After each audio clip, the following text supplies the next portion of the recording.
What is going on, people? You're either loving my reviews or you have no idea what I'm talking about.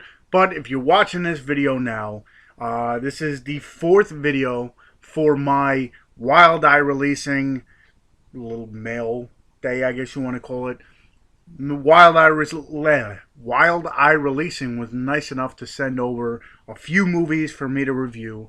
I already did 6 of them. These are the last 2, and let's say they both were very interesting. And I picked them randomly, but they were 2 of my favorite ones that I got.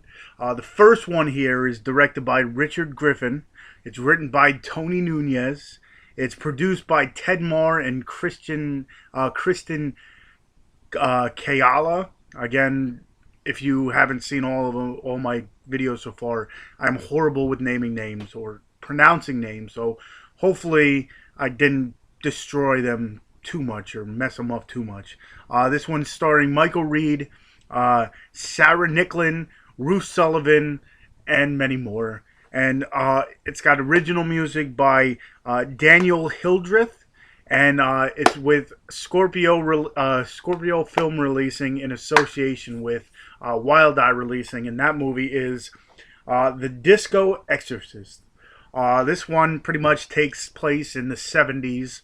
I'm guessing it's, what the 70s would be like. I wasn't born then, but, it's got a bunch of, drug use and nudity and all this stuff. Pretty much, it's about a pretty boy, and he's the kind of guy that can walk into a club.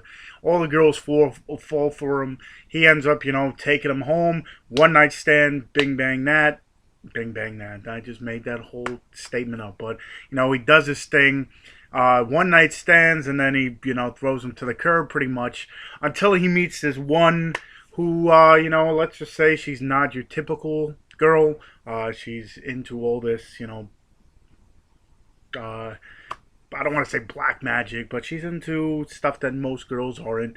And what happens is she ends up turning all his ex-lovers into demons slash monsters kind of deal.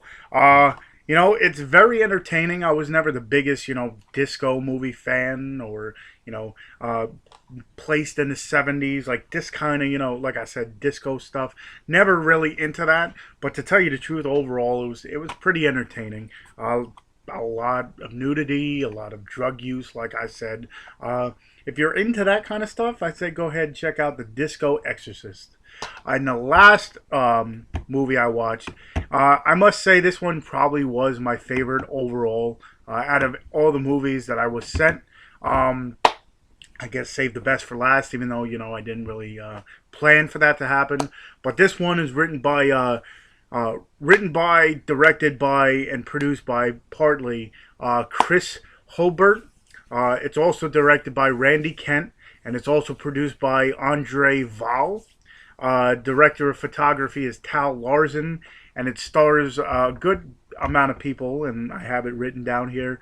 Felissa Rose, Jonathan Tiersten, John Philbin, Dustin Stevens, Monique Parent, among many others, and it's Wild Eye Releasing in association with Insrum and Dark Matter, and that is The Perfect House. This one, I don't want to say it's an anthology, but it has little side movies, I guess you want to call it.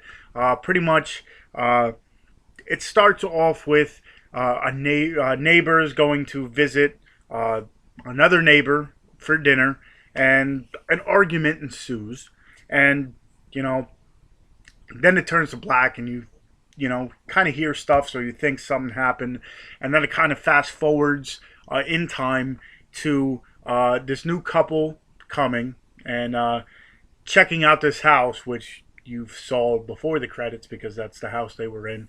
And this realtor, this very, sensual realtor, and she's pretty much talking about the house, how it's been up on the market for a while and all this other stuff. And this couple's really starting to like the house. And she's like, okay, let's go see different places. They go upstairs and, she shows them the bedrooms. They're starting to like it. And then she says that the deal breaker is usually the basement. So they go into the basement, and then that's when the different parts of the basement is where these different stories kind of come into play. There's three different stories, like 20 minute, not even 20 minutes, maybe like 10 to 15 minute shorts, and each part of the basement they go to, it plays a different short. The first short was a family in like a what do you want to call it? A bomb shelter? Not a bomb shelter. There was a tornado. I don't know why I said bomb shelter, but there was a tornado, and it's four members of the family kind of huddling in this basement, trying pass the time, let the storm go by, and kind of stay safe at the same time. But stuff starts happening, and I don't want to give it too much away because, like I said, each little part of the movie is kind of short. It just kind of what do you want to call it? Just kind of goes quick, so I don't want to give too much away. But it's the family. They're going, doing different things, playing games, playing cards, and you can tell it's not the closest of families they're just sitting there talking. So I'm gonna leave it at that because there is stuff that happens, but I don't want to give it away. The second story, like as they go through the basement, the second story is like a torture, I guess you want to call it, story where this guy has these captives, and he keeps one as a, I don't want to call it a prize or something, but it's a girl, and she goes through this, I guess this has happened before where he takes these people, and then on Tuesdays he tortures them, and then Thursdays he kills them. But he never killed her because supposedly he, does what he wants with her and rapes her or whatever it is. So he brings in this next victim, and you see what ensues. That's another story. And then the third story is the one that's like a recap of what happened in the beginning of the story, in the beginning of the movie, where the family ends up coming. And you see what happens after, the screen kind of went blank and the credits roll. And, this one has a little bit of everything. It has torture.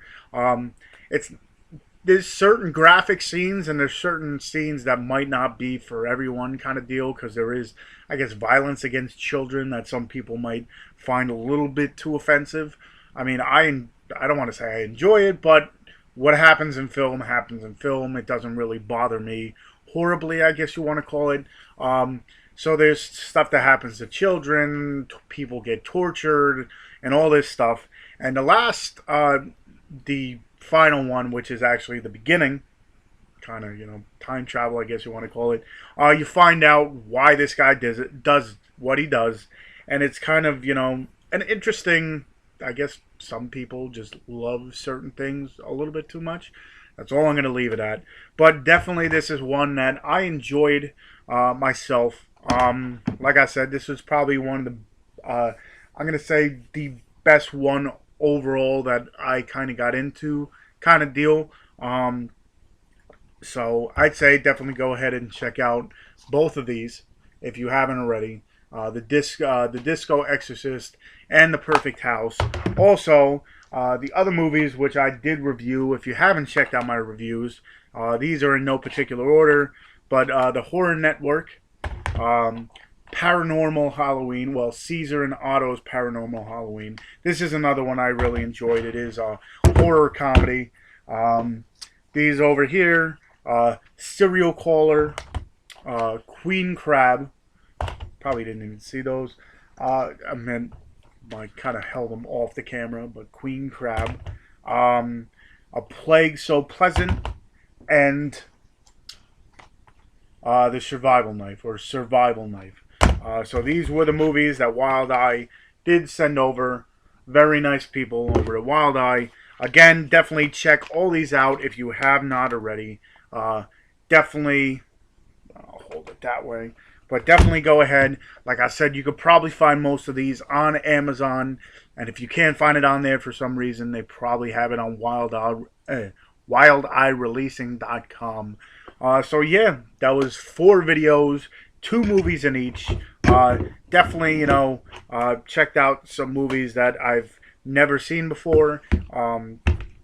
I enjoyed all of them thoroughly. Some a little bit more than others, but for the most part, definitely movies you would want to go ahead, check out, and pick up.